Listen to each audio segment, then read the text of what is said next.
Assalamu alaikum, Hareem here. You're watching my YouTube channel about spoken English, English, political science, history, and CSS with your favorite Miss Hareem. So let's discuss about some words. And these words are some confusing words, but you can use these words differently as whenever you speak English. So let's discuss about these words, and the sound of these words are same, but the meanings are different. So here are two words like Flair versus Flair, but before discussing these words you have to subscribe to my YouTube channel and press the bell icon if you like my video. I am not forcing you people. So let's discuss about Flair versus Flair. आप इन words को daily basis पर conversation में use कर सकते हैं और ये आपको काफ़ी ज़्यादा हेल्प भी करेंगे जब आपने इंग्लिश बोलनी है। इंग्लिश स्पीकिंग में आपके पास वोकैबुलरी और वर्ड बैंक होना चाहिए, जैसे कि मैं आपको हमेशा से कहती आई हूँ, ताकि आपकी, क्योंकि अभी तक मेरे पास जितने भी यूट्यूब से मेरे से कुछ ना कुछ सीख रहे हैं उनकी प्रोनाउंसिएशन, उनकी वोकैबुलरी, उनकी जो एक स्पीकिंग है, स्पीकिंग स्किल्स काफ़ी ज़्यादा इन्हांस हुई है। And I am very glad to know that कि उन्होंने मेरे साथ अपने पॉइंट ऑफ व्यूज़ भी शेयर किए हैं और मुझे बताया है, और काफ़ी ज़्यादा इवन देन मैं खुद भी मोटिवेटेड हुई हूँ। So let's discuss here are two words, जैसे कि जिस तरह से होमोफोन्स होते हैं ना, homophones are the same sounding words, इसी तरह से ये सेम साउंडिंग वर्ड्स हैं, but these words have different meanings. So here is a word like flair versus flare. अब देख सकते हैं कि फ्लेयर का मतलब क्या है. फ्लेयर कहा जाता है स्किल, टैलेंट और स्टाइल, तीनों मायनों में आ जाता है. अब देखिए, क्योंकि जिस तरह से बचपन में आप लोग सुनते आए होंगे कि एक वर्ड में इंग्लिश के काफ़ी सारे मीनिंग्स छुपे होते हैं, तो यही चीज़ है जो कि अब आप बड़े होकर ऑब्जर्व कर सकते हैं कि हाँ, हमें ऐसे कहा जाता था, तब पता नहीं होता था, बट अब जब हम ग्रो अप कर चुके हैं, हम बड़े हो गए हैं, तो हमें ये चीज़ आसानी से हम ये फील कर सकते हैं. For example, Julie has artistic flair, means उसके जो जूली है, Julie is the name of a girl, तो जूली की ना काफ़ी ज़्यादा आर्टिस्टिक उसमें स्किल्स हैं, उसका टैलेंट इतना ज़्यादा, उसका स्टाइल जो है ना बहुत अच्छा है और उसमें महारत मौजूद है. क्योंकि कुछ लोग ऐसे होते हैं ना, उनमें गॉड गिफ्टेड टैलेंट होता है, गॉड गिफ्टेड क्वालिटीज़ होती हैं, स्किल्स होती हैं. तो इसी तरह से इसी मायने में आप ये वर्ड यूज़ कर सकते हैं. Try to use these words at home with your kids और विद योर स्टूडेंट्स, ताकि आपकी जो है एक प्रैक्टिस हो जाएगी एंड देन आपके अंदर कॉन्फिडेंस बूस्ट होगा और ये बहुत अच्छा हो जाएगा आपके लिए. Then next is the flare. It's the same word flare. तो यहाँ पे आप देख सकते हैं अ सडन ब्लेज, एक चेहरे पर जो है ना चमक सी आ जाना, ब्लेज जो है, इसी तरह से आप कह सकते हैं फ्लेम जिस तरह से होता है, फ्लेम जिस तरह से यूं लाइट प्रोड्यूस करते हैं, आपके चेहरे पे ना कलर्स आपके थोड़े से वो चेंज हो जाते हैं, या फिर सडन हम डर जाते हैं तो हमारे चेहरे का रंग इस तरह से हो जाना एकदम से, इसी मायने में आप ले सकते हैं. The flare from the lighter scared the small child as the flame illuminated from her face, or illuminated her face as well. तो जिस तरह से एक बच्चा था वो डर गया है और ऐसे जैसे उसके चेहरे से ना फ्लेम इल्यूमिनेट हुई है. तो इस मायने में अब देखिए, अब फ्लेयर और फ्लेयर दोनों वर्ड्स जो थे वो डिफरेंट थे, but their sounds are same, but you can use these two words in different veg.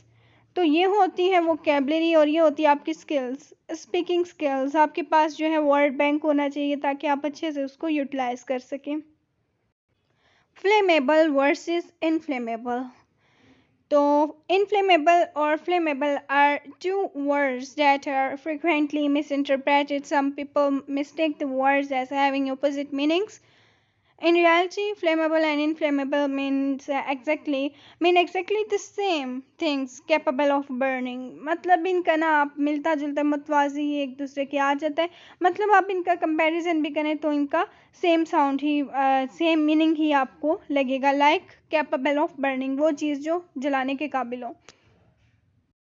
Now it's versus it's, ठीक है, इट इज़ वर्सेस इट्स. अब देखें, आपको ये भी मैंने प्रोनाउंस किया तो आपको सेम लगा होगा, but these are not the same words.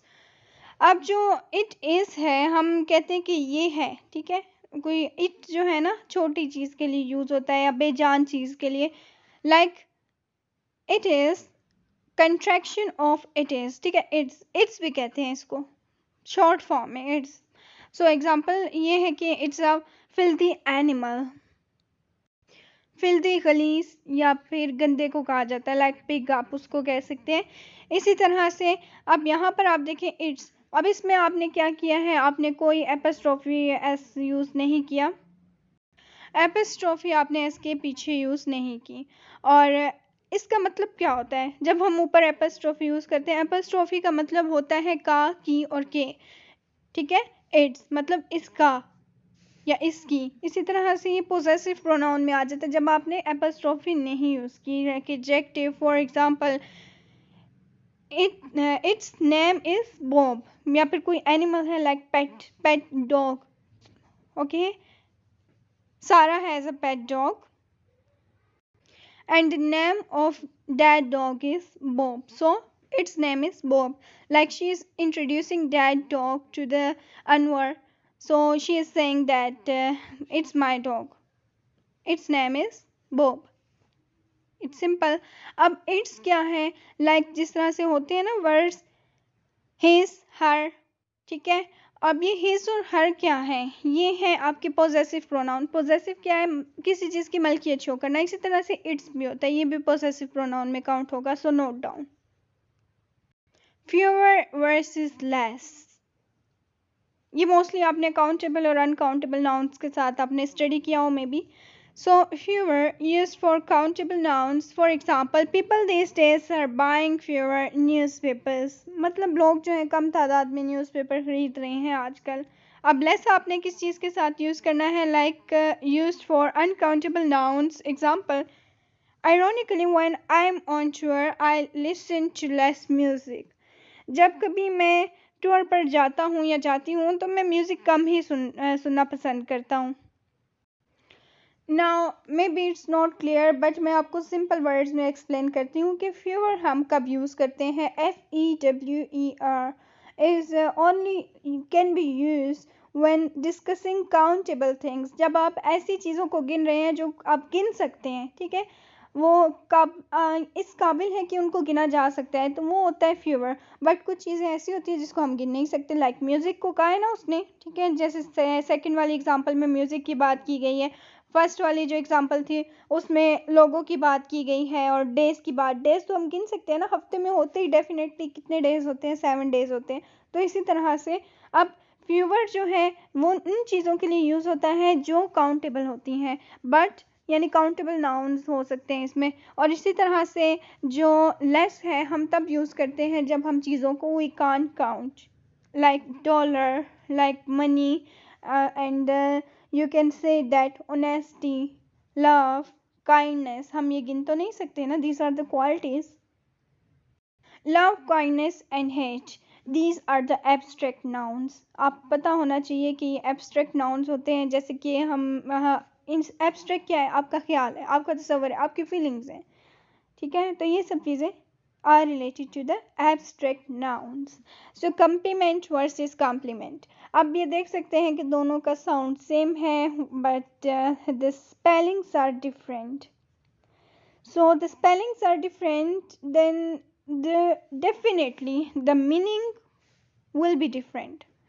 So let's discuss about the compliment. Here is the compliment and admiring remark. जैसे कि आपको कोई admire करता है, आप पर कोई admiring remark कर देता है, you're looking very well, कि तुम तो आज बहुत अच्छे लग रही हो, तो तब आपने ये यूज़ करना है compliment. COMPLIMENT.